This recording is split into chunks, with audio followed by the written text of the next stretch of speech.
friend of mine was telling me yesterday about a woman he was at one time coaching, and she told him that she would not continue because she sensed that she would have to change her life too much and that she wasn't ready for it if she would continue with working on herself through coaching.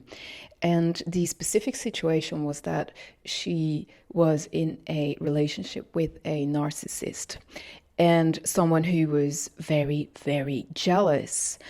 And as often that doesn't show for the surroundings, everybody was telling her how lucky she was to have such a nice guy as a man, but then behind the scenes, it was just awful. My friend told me that when she was going into details, all the hair, on his arms would just go up from how wrong it was, his jealous and toxic behavior.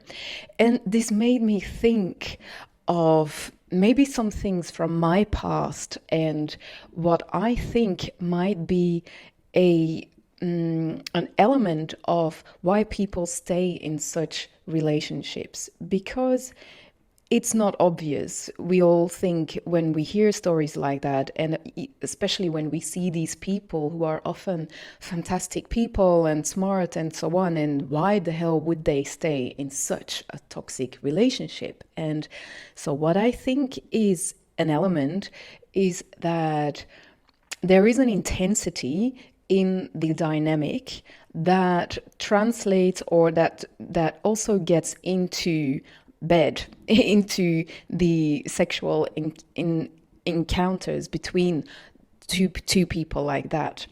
And you might say, well, that's weird, or that can't be healthy. And without even judging what that means and so on, I just think it's something that's overlooked, and that can often be a very strong reason for someone to stay in it. Apart from just being used to that kind of dynamic and thinking that you don't earn anything better, and that most probably is to be brought back to your upbringing, to your youth, to what you saw between your parents, or the relationship between one of your parents and yourself. That is, of course, that is what all the coaching is about, to work on yourself and to understand why you feel comfortable in patterns like that are obviously not good for you, that are toxic. But I don't know if the sexual aspect of this is also being talked about. For instance, my friend who's been working as a coach, that was kind of new to him. And so how does that work? What I think is, when we have a sexual relationship with someone, what we do look for spontaneously is a level of intensity. And when we have when we have a relation with someone who is very, very intense because of all his wounds, he's projecting so much on you that has actually little to do with you, but it does feel like it has to do with you because you are the subject of his projecting all his stuff onto. You're just a little actor in his or her reality. But it does feel like it is very personal, that you are the one that is causing all these intense emotions in this other person, even if it is such a annoying and frustrating thing to be in.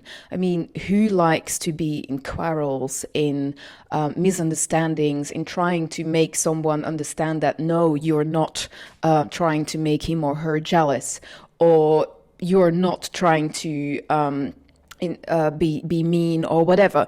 All these emotional turmoil that you can get into with someone who's not worked on themselves and are just living over and over these energies of conflict. So when you are having that, it's like when you are having sex, it's like that intensity from all those quarrels, from that dynamic, comes into your actions in bed or wherever. And that intensity is kind of addictive, because also, because you are already in this situation, it means that you feel it's sort of the best that you can get, or the best that you are earning. And so you settle for that. And the fact that the sex is kind of elevated because of that intensity can really keep you, in my opinion and in my experience, going back for more, because there's something infatuating, or just very, you think it's out of the ordinary. It's ticking a lot of boxes for you on that level. And therefore, it's just addictive. And you're not only addicted to accepting feeling so miserable within all those quarrels, you're also addicted to the intense sex you're getting. That, at least that is what I have experienced myself, and what I might think is a dynamic that we can get into.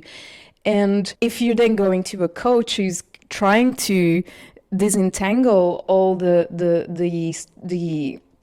wires, in your brain, like how is that all working, and trying to make you come to your senses and change, there's something inside of you that thinks, yeah, but then that means, that's the unknown. You don't know, you have no idea that you can get so much better in your life. You can, and the sex that you think is out of the ordinary because of the intensity, believe me, has nothing to do with real good sexual experiences within a healthy relationship, where you find someone who's completely compatible with you and you have amazing experiences.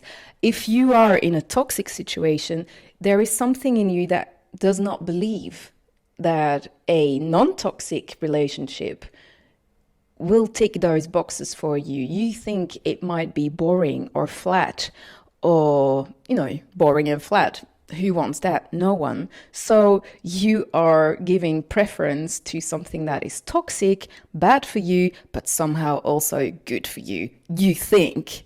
But yeah, what do you think about this? Does it ring a bell? Have you seen that? Well, it's something that we don't really talk about in general, so you probably haven't heard this a lot from your friends, or, well, maybe you have. But I think knowing is the first step to changing, right? It's just helpful, maybe, to hear from someone that has had experiences like that, to tell you that it can get so much more better. Dare to work on yourself and move on. Just dare to move on. It is the great unknown, but it doesn't mean it will be flat or boring. Let me tell you that, and maybe other people can also comment on that, to just give you a little bit of strength to do that, to take the leap, because it's such a shame to stagnate in toxic situations. And if this has been an element for you, it's good to realize it. It's good to be conscious of it. That will be the first step. And hopefully, if you are in such a situation, you are mustering the courage to get out of it, because what is beyond there, once you work on yourself, is so much better. Believe me, believe others who have done the path.